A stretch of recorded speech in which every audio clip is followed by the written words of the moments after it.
It was a famous story when Elon Musk predicted that Apple's own immoral inner politics towards competitors would eventually be devastating for the company. And it has been clearly shown in the latest lawsuit that Elon was right. The situation with Apple is far worse than anyone could expect because Apple faces a serious lawsuit and legal battle. The company was caught cheating in business by implementing bullying tactics, trying to destroy small competitors like Fortnite. According to Musk, this behind-the-scenes behavior by Apple, where the company was bullying its competitors and doing some disturbing things to some companies, was a brutal revelation in this lawsuit and might cause the end of Apple. This time, Apple not only has been caught, but this time Apple lost, and it's not small.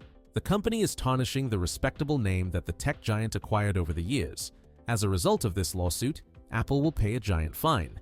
These lawsuits showed and revealed a completely different side of Apple, so let's explain everything. So, a federal judge has exposed Apple for being manipulative and not allowing fair rules for competing. And if we look at what's going on in the company, the CEO, Tim Cook, has big problems from every possible direction. Apple is now staring down one of the biggest legal defeats it's faced in years. A federal judge just ruled that the company willfully violated a court order from 2021. That original order was simple. Let developers send users to outside payment systems. No restrictions, no tricks. But instead of following the rule, Apple pulled a classic move. They came up with a fake fix. They slapped a 27% commission on those same external purchases and forced developers to show warning screens that scared people away from leaving the app. Now, problem is that Fortnite accused Apple of unfairly acquiring some deceptive practices, allegedly. This was a part of an illegal effort to eliminate competition.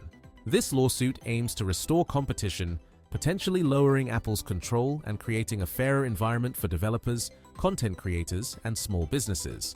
Now, things are unraveling fast. This isn't just a US problem anymore, it's the first domino. The ruling forces immediate changes to Apple's App Store operations here, but it's already triggering alarms around the world. Epic Games is gearing up to bring Fortnite back to the App Store, and they won't be the last. More major developers are expected to bypass Apple's fees entirely, but what's worse for Apple is what the case revealed inside. According to court filings, Apple's own App Store chief pushed to follow the injunction, but Tim Cook ignored him. Instead, Cook sided with the CFO, choosing short-term revenue over legal compliance. And now, Apple's looking at the possibility of criminal investigations, billions in lost revenue, and a tidal wave of regulatory heat. That tight grip Apple's held on the App Store for over a decade? It's slipping. Fast. As you know, Elon Musk, who is upset about a new partnership between Apple and OpenAI, frequently warned about Apple. When Apple dropped a major announcement introducing Apple Intelligence, their new AI platform that mixes on-device models with optional integration of ChatGPT. And the second Elon Musk heard about it, he went nuclear. He called the move a security violation and immediately threatened to ban all Apple devices from his companies, including Tesla, SpaceX, and X. Musk even said employees and visitors might need to leave their iPhones at the door in Faraday cages. And when Apple tried to calm things down with their usual privacy pitch, Musk wasn't having it. He said trusting OpenAI with user data is absurd and accused Apple of selling you down the river. But this isn't just about data privacy, it's about control. Musk says Apple is using its power to crush competition in AI. Instead of building its own model, Apple is defaulting to OpenAI, and Musk sees that as a betrayal of the entire ecosystem. To him, this isn't partnership, it's platform abuse. He's called it out as bullying. Unfair. Another case of Apple using iOS dominance to tilt the board in its favor while pushing smaller players like XAI out of the game. And this situation with Apple is not new. It all began when Epic added its own payment system into Fortnite, skipping Apple's 30% cut. Apple immediately pulled the game from the App Store. Epic fired back with an antitrust lawsuit, and just like that, the biggest fight over App Store power was born. It wasn't just about Fortnite anymore. It became a global battle over control, profit, and who really owns the platform. In 2021, Judge Yvonne Gonzalez-Rogers dropped her first major ruling. She didn't go as far as to call Apple a monopoly under federal law, but she did call them out under California law for something huge. Apple's anti-steering rules, where developers weren't even allowed to mention cheaper payment options outside the App Store, were ruled illegal. The judge told Apple, let developers link out, period. But instead of just following the order, Apple pulled a classic move. they made a fake compromise.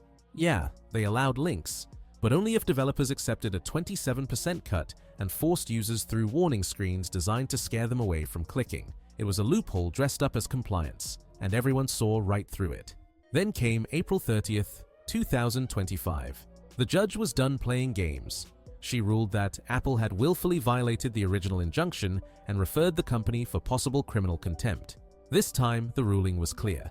Apple cannot charge any commission on purchases made outside its platform. No more sneaky fees, no more warnings, no more formatting tricks. If a developer wants to send users to a payment link, they can. End of story.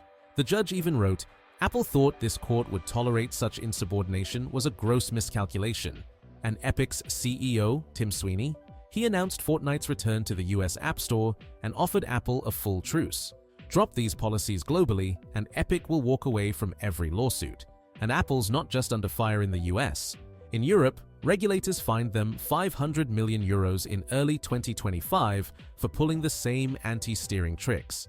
The EU had been warning Apple for years under the new Digital Markets Act, and when the company refused to play by the rules, they finally hit them where it hurts. Apple only dodged daily €50 million fines by scrambling to change behavior last minute, but now, with the US court coming down even harder, the entire global model Apple uses to siphon money off app purchases is suddenly on the edge of collapse.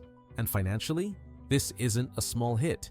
Sure, this ruling didn't include a fine yet, but that contempt charge, it opens the door to massive penalties and even criminal consequences for top execs. Analysts are already warning, if this spreads globally, Apple's profits could take a 4% hit. Combine that with lawsuits, fines, compliance costs, it's not unrealistic to expect Apple could be staring down $15 billion in exposure, and that number might grow fast. And here's where things get really dangerous for Apple. This ruling doesn't just strike down a number, it guts the company's entire control structure. Developers can now guide users wherever they want without Apple stepping in. That breaks the walled garden Apple has relied on for years. It sets a precedent. Other lawsuits will follow. Other countries might follow. And the message is spreading. Apple's power isn't untouchable anymore. Worst part? Apple could have avoided all of it, Schiller told them. Internally, he said, follow the court, don't push this. But they didn't listen. They got arrogant, thought they were too big to be punished. And now, the referral for criminal contempt could be the start of something way bigger, maybe even a federal investigation. This isn't just legal risk, it's legal exposure, and it's personal. So now Apple's facing something it's not used to, real accountability. This case isn't just about App Store fees anymore, it's about whether a trillion-dollar company can violate court orders, lie about it, and still walk away clean. And this time, it looks like the answer might finally be no. Well, that's it for today.